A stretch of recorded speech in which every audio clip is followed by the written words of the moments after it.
nuhi leenjirra jiru mallas du'e beeyta. Mallas yoo du'u an internet irra bahee sarchi godha beeyta.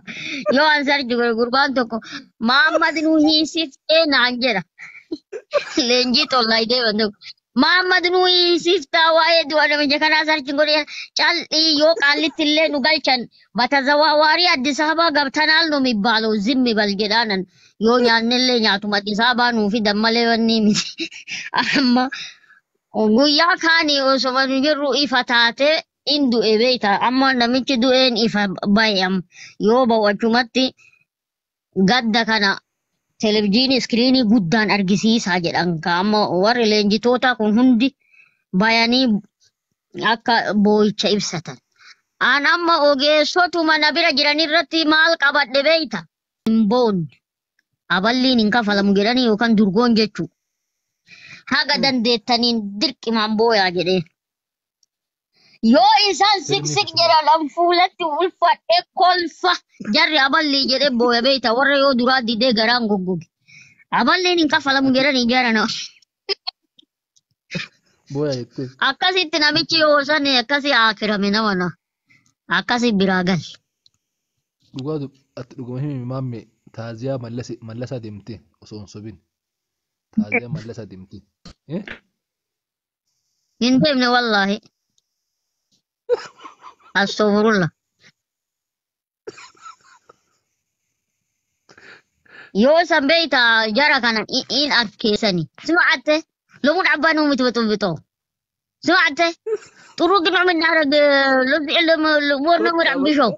Yoo turkiin nu rabbashallee beeyta leenjitoonni achii dhufan kun itti gaabii qabani quufa qabani. Sima'atte aragoo jedhan ani kanuma faa jedheetiin ijoolleen baay'ee lama ramiin lama. Doktor Abiyyiin sadi kunu umriin kiyya kana dammari walitti. Meeqa himi meeqa himi dirqima godhe tokko rabbii jedhe. Maal jedhan beeyta amma gadi baanii faa alatti faa inde haadha warraa sadii qaba faa nama jedhee haasa'u jira dhugama godhe. Akkasii sun immoo caafii maqabataa ta'e. Yamtee bara lammaffaa fi sadaffaa dabalatu na dhoggan jechuu beeyta. Sanumaaf qirna jedhe malee abaarullee barbaanne. Abaarullee barbaanne.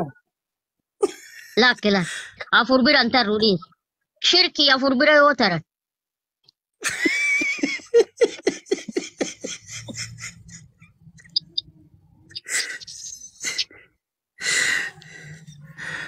Ayye, afurma dhamnatta.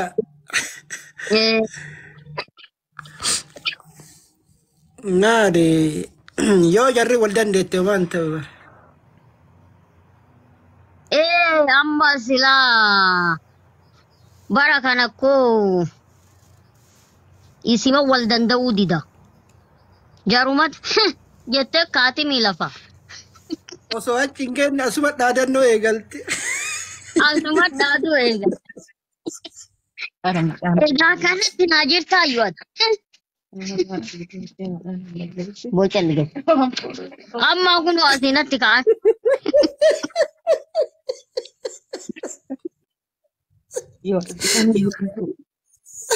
Abbo wallahi nama taatu. Abbo bakka cufa. Abbo nagaa hambuni bakka. Muhammad. Abbo nagaa naamu. Bultii namaan yeroo biraa waan akka dhuunfaatti haa ta'u akka siyaasaatti haa ta'u uummanni keenya kun wal qaba. Rabbiin isiniifis dabalee haa kennu isinis fayyaa qabaatanii dalagatu. Maal jetta jedhar? Ijanna dhukkubeenaan viidiyoo cufe dhiifama na godha jedha. That's okay. Kanaaf jechuudha obboleewwan keenya kanneen amma asirratti argaman keessaa jechuudha obboleessa keenya amma asirratti yaada isaa inni isiniif dhiyeessaa jiru jechuudha. Dheeraa baalee jechuudha. Hanga dandeenyu isa qofa osoo hin taane namoonni akka isaallee gargaarsa isa barbaachisan kallattii kamiin karaa hawaasaas haa ta'u karaa mootummaa ijaaramanii of danda'anii akkuma hawaasa kamiittuu jechuudha gammachuun jiraachuu danda'u. Dabqaasa obboleewwan keenya kun amma kan jechaa jiran waan irra nyaannu dhugnu yookaan ammoo teenyee manatti nu sooraa jechaa hin jiranu. Jalqabbiidhaaf waan isaaniif ta'u yoo argatanii jedhanii Hawaasa jalqaba keessatti dhalatanii ilaalcha gadi bu'aa kennaafii ture. Maatii aanteerraa kaasee jechuudha. Garaa haadhaati waa hundaa damdamattee sadarkaa kanan geessee jirti. Isii dhumtillee har'a jechuudha. Kaleessa rakkattee guddiftee har'allee yeroo rakkoo keessa teessu isinitti haa dhaga'amu obboleewwan keenya. Kanaafuu kuni akka namummaattis akka rabbiittis galata guddaa qaba. Waan amantaan siyaasaan gargar wal qoodan miti. Bakka baay'ee beektee nama keenya walitti fidee ka'ee obboleewwan keenya kanaaf waan gaarii gochuu danda'udha. Waan ta'eef hundumti keessanuu xiyyeeffannoo irratti goone yaada sila Nasriin jedhe nan deeggara. Maaliif yeroo amma jirru keessatti namoonni baay'een tarii namni amma sirriitti daawwachaa jiru kun hedduunsa waan kana quban qabaatu ta'a. Namoonni dabareedhaan dhufanii seenu akka haarawatti kan isaanii kan achumatti dhiifnee amma irratti jechuudha. Har'aaf dhiifnee guyyoota itti aanu guyyoota laman kana keessatti maal gochuu qabna kan jedhamu amma irratti waan jiru Haayidaris dubbatee akka amma sila Nasriin jedhu qaama wal biratti argamtanii waan kana yoo gootan gaariidha jechaa jira. Dirqama yoo ta'e jedhe jechuudha. Hawaasaaf ta'e amantaaf ta'e gaafa dirqama ta'e jedhu jechuudha. Asii miti Harargee iyyuu dhaqaa jirra yoo guddate inni Adaamaan jira jechaa jira miti obboleessi keenya. Innuu dhufee rakkachuun barbaachisu nutuu ni dhaqna. Dirqama yoo ta'e jedhe jechuudha. Waan rabbiin nuuf laaffisee jedheen. Yeroon kana jedhu nu faarsaa jechuufi miti. Haqa rabbii nu keessa jirtu dubbachaa jirra. Kanaafuu obboleewwan keenya kanneen qaama miidhamtoota ta'an gargaarsa dhuunfaa qofa osoo hin taane akkuma biyyaattu xiyyeeffannoo kana mootummaan ilaalcha addaa godhee fi akka isaan deeggaruu qabu, ilaalcha gaarii kennuufii qabu, xiinsammuu isaanii biyyuldu gochuu qabu, hawaasa keessatti miirri lammummaa akka itti dhagahamu, namoonni kun sammuun isaanii qaroodha. Dhugaa rabbiin isiniin jedha. Namoonni dhaabaan gaggabaaboo ta'an biyya keenya qofa keessatti miti. Akkuma addunyaattu they are too fast. Sammuun isaanii baay'ee aktiiviidha. Tariitii qaamaan dhaabaan namoota kaanirra adda haa ta'an malee sammuun isaanii adda. Waa hedduu hojjechuu irratti jechuudha. Osoo deeggarsi xiqqoo wayii jalqabbiidhaaf isaaniif godhame akkamitti akka of jijjiiruu danda'an isaan caalaa ni beeku jiran natti hin fakkaatu. Because hedduu isaanii carraa qaamaan arguus haa ta'u akkuma sana ammoo miidiyaa irratti televezyiinota yookaan miidiyoolee garaagaraa irratti kan hin argurraa muuxannoon qaburraatti dipendi ta'e kan hin dubbachuutti jiru jechuudha. Kanaafuu fakkeenyaaf jechuudha obboleessi keenya Muhammad Amaan hin beektu ogeessa kompiitaraati deebi'ee innuu jechuudha yaadaan namoota kaanii barnoota kenna. Dhaabaan akkuma isaaniiti uumamaan jechuudha. Siniif galaa jira miti. Isaaf carraa yookaan hireetu bakka sana keessee jette jechuudha. Siniif galaa jira miti. Obboleewwan keenya kanneen hafanii irratti jechuudha rakkoon garaagaraa isaanitti dhagahamaa jirtu. Osoo carraa beektee waan tokko wayii kaanuun osoo argatanii isaan illee akkuma kana ba'anuuf salphisanii sammuu gaarii rabbiin kenneef kanatti fayyadamanii hawaasa keenya obboleewwan keenya kanneen rakkoo garaagaraa keessa jiran illee deeggaruu danda'u jechuudha. Kanaafuu namuu waan kanarratti baallama qabannee yoo guyyaatti goonee kaanee obboleessa keenya kanas haa ta'u namoota dirqama irratti jechuudha. Arjantilii deeggarsa tatamaa barbaachisu jedhamu karaa waan tokko firee wayii qabuun callisee namuu miira keessa galee qarshii dhiqqoo 30-40 akkasuma sila jechaa jirru qarshii Itoophiyaa hangam biyya keenya keessatti akkasii waa jijjiiruu dandeessu beektu. 40-50-60 sirratti namuu miira keessa galee waan tokko gochuu yookaan waadaa galee dhiisuun kuni nuufillee gaarii miti. Isaaniifillee karaa lama miidhuu danda'a. Tokko uummanni itti yaadu maallaqa namni deeggarsa godheeraafii jedha. Isaan bira immoo maallaqni sun hin qaqqabu yoo ta'e, maallaqni isaan bira qaqqabe sun isaanii bu'aan buusu yoo ta'e jedhe boru ijoolleen kun hawaasaaf rakkate jedhanii gad dhufuulleen qaanfatu gama xiinsammuutiin gama jiruutiin miidhamuu danda'u waan ta'eef waan kana rabbiif jennee xiyyeeffannoo irratti goonee pilaanii goonee waan ijoollee kana waan tokko wayii sarara gaarii irra qaqqabsiisuu danda'u akkuma sila Ahmad jechaa jiru jechuudha. Waan kana irratti xiyyeeffannaa isiniin jechuun barbaada yaada xumuraa irratti kennaati baallama qabannee yoo gargar baanee gaariidha jechuun barbaada galatooma salaamu alaikum.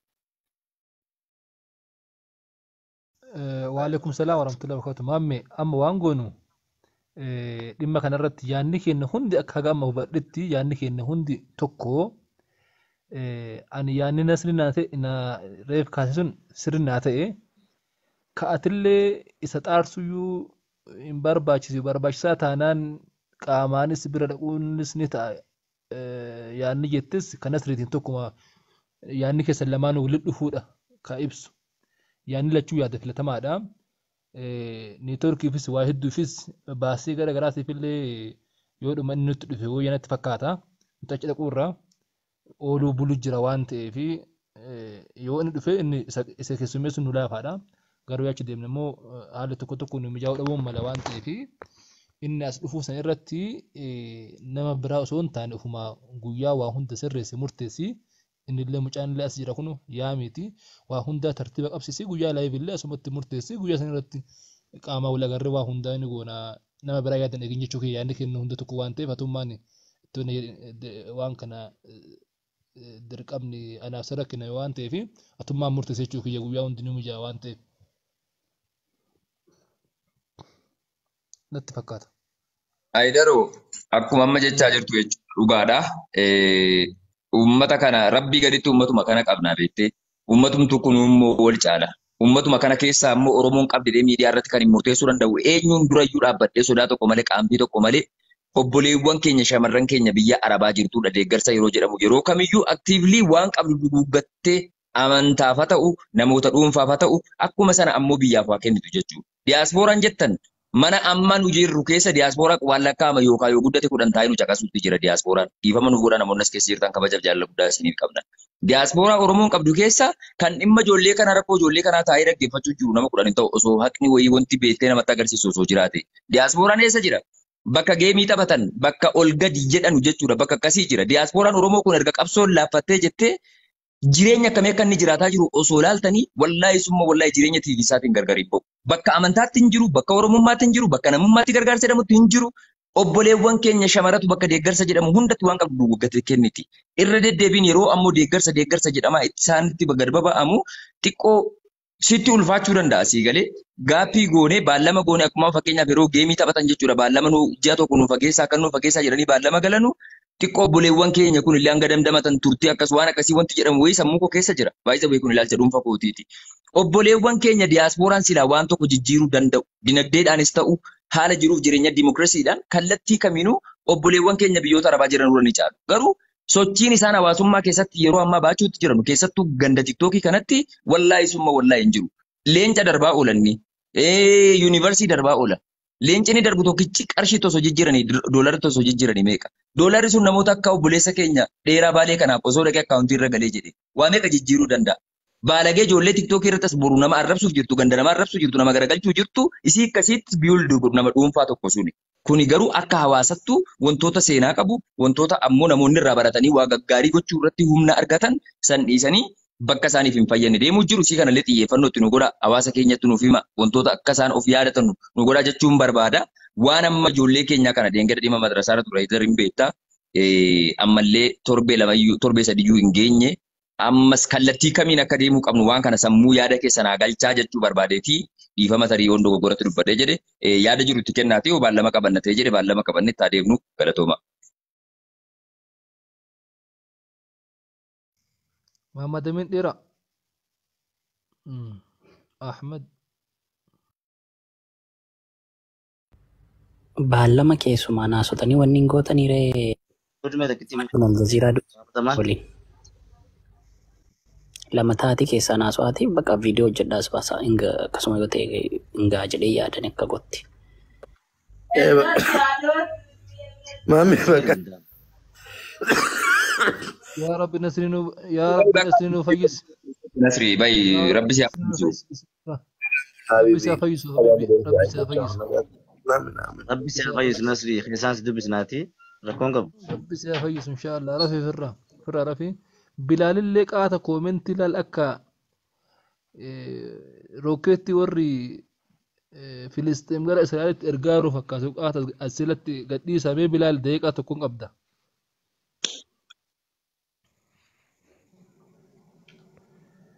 Bilaal. Jalqabu maqaa rabbii guddaa kan hiriyaa hin qabne mootii uumaa hundaa farseetiin eeggaraa walaloo quraanaa akkanumaan ce'ee ittiin seenu dura gooftaa uumaa maraa jalqaba godhadhaa. Alhamdulillahi rabbil aalamiina galanni isaan hin badini asiin nu gaheera. Dabuusi kadhadhee rammata nuu godhi gidee fi gadadoo mara nurraa hidhi dasee wadaalummaa mataa nurraa hidhi. Dhugaa dubbattanii dhugaa hojjettanii rabbiif rasuulillee kanaaf jaalatanii kanaan nu caalanii bar hundi isaanii rabbi nu haa godhu warra akka isaanii rabbi nu haa godhu warra akka isaanii waan har'a dalagee boru herreegadhaa dafnee haa qabannu booda ni seenufnaa dafnee haa qabannu booda ni seenufnaa jedheetumaan jalqabuu fi bismillah maqaama rabbiitiin jalqaba jedheetii hundumtu keessanuu ulfaadhaa galatoomaa kabajamaa as keessaa namoota dinqisiifadhu baay'ee as keessa jira. Isinuu dhimma kaastanii ittanii akka gaariitti irraa haasoftanillee waan nuti akka lama jechuu fedheeti. Sagantaa akka jalqabaatti yoo ka'u wanni Nasriin kaa'e sun ni sagana bakka nama tokkootitti yaadni sun sirrii akka ta'ee fi neetworkiin isaa baay'ee rakkisaa akka ta'ee fi gara kan kee akka fudhatan sunis sirriidha. Akkuma yaadattu Haayidar sagantaa takka takka tuttuqnee turree sagantichas akkas itti fufuu dhabaannus gaafa waliin turre san sagantaa xiqqoo jalqabnee turre achi asis dheeraan na bira tureera seenaan mana kiyyas seenaan waliin waan tokko tokko dabarsineera garuu namoonni keessaan dubbisuu fedhanii fi akka itti dubbisan haala mijeessee fi dubbisuu feetan dubbisaa kun follow godhaa jedheeni waan biraa waadaa san cabsuu hin feene waan isii kaa'u fedhu jechuudha. Akkasuma midheera akkasi waadaa san cabsuu hin feene dheeraa akkas jedheeni waan sin jechuu barbaadu maal inni keessaan wantoonni hojjetamee fi dabalataan ammoo waan kaa'etu jira ilma namaa kanaaf inni wanti hundaa olii barumsa gatiitti kafaleef yeroo hin gaafanne obboleessa kennaa tokkos waadaa seensifnee akkaataa quraanaas deemee ittiin baratu jalqabarraa aliifarraa waadaa seenanii akkaataatti gargaaraniin masgida fi alima yookaan imaama masgidaatti akka wal qunnamsiisee barsiisuu fi yoo barbaade anaa fi Haayidar illee yoo nu qunnamuu fedhan akka nu qunnamanitti itti himee waliin gargar baane kaleessas gaddas na bira tureera. Walumaa galatti sagantaa isaa nama hunduu anis sagantaa gara kiyyaan dabarseerraa muuxannoowwan qabuurraa jechuudha. Masgidota adda addaa irratti waan adda addaa madarasaa adda addaa irratti hojjechuurra qabuurraa maal jedhee waadaa san balleessuurraa akkanatti wal geennee haasofnee waan isaa gan murteessuu irratti walii akka galluudha kan lafa kenne.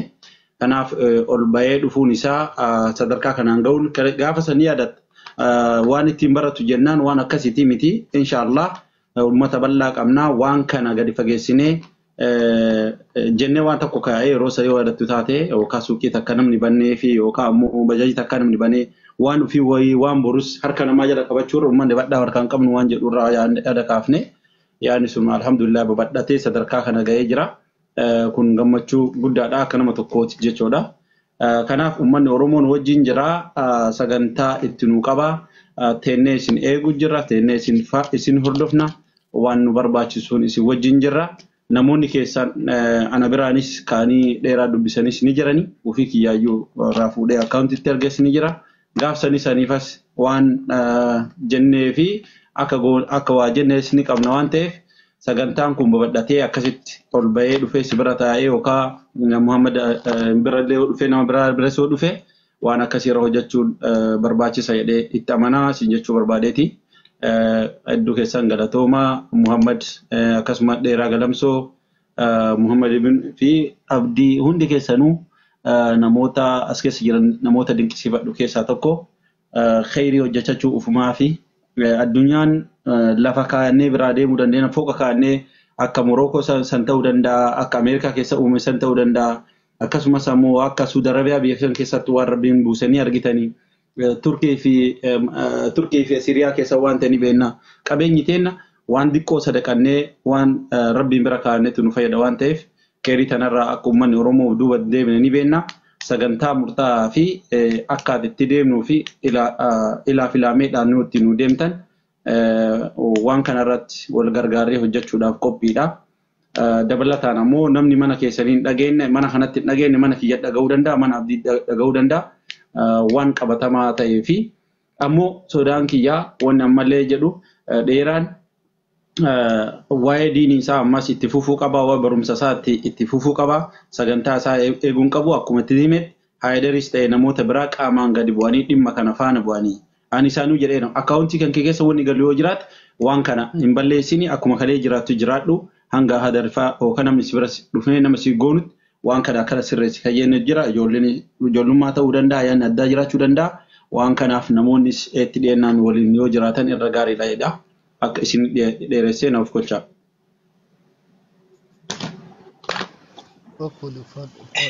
Qabxii takka wayii meen irraa fuudhi just only 1 minute daqiiqaa yoo guddate daqiiqaa tokko qofaa fi dhiifama garuu naaf kolchaa yoon isinirraan tarkaanfadhee dubbachuuf yaalii godhe. Obboleessi keenya Muhammad bin Aljaziiraa ammaan kana waan jedhe diyaaspooraan eessa jira Abdii kumee malee jedhee ufumaa gaafatee ka'eetiin eegega Ufumaa gaafatellee ufumaa deebii itti laatellee so dhuga diiyaasporaan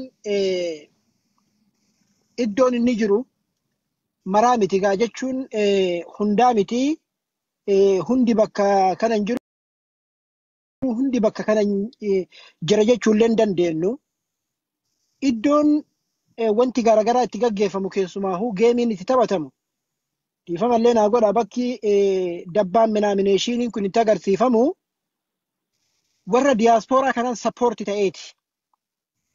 Warra diiyaasporaa kanatu riqicha ta'ee fi akka hulaan sun hin jibbisiifne isaan godhe. Dhuguma rabbii isinitti hima bakkee sana haga sadarkaa silaa jibbanii takkallee osoo ta'anii taphataan jechuudha. Taphataan kan geemii taphatu sun osoo ka jibbee ganda sanirraa dheessu ta'eeti akka bakka saniin dheessine kan isaan godhe warra diiyaasporaa kana. Malee waan argaa jiru waan akkas ta'e akkana ta'e jedhu sanirraa faayidaa argata sitti hin fakkaatin. Never ever.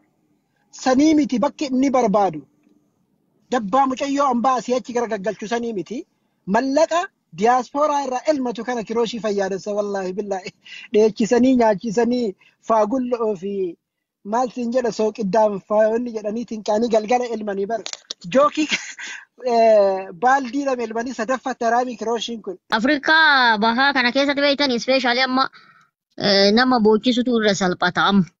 Maaliif kolfisiisuun baay'ee ulfaata. Boochisuun waa'ee maqaaleensa jireenyaa fa'aa itti haasofta. Ufiinuu baasii itti baay'ate kana yaadatee beekta maan keessaa jira. Kanaaf waan isin kolfisiisullee inshaallah itti qophaa'e sirriitti halkan san akka ajaa'ibaatti guyyaas ganamas haa ta'u guyyaas haa ta'u halkanis haa ta'u sirriitti si bashannansiisee yaada. Baay'ee galatoomaa waa guddaaf isin abdanna.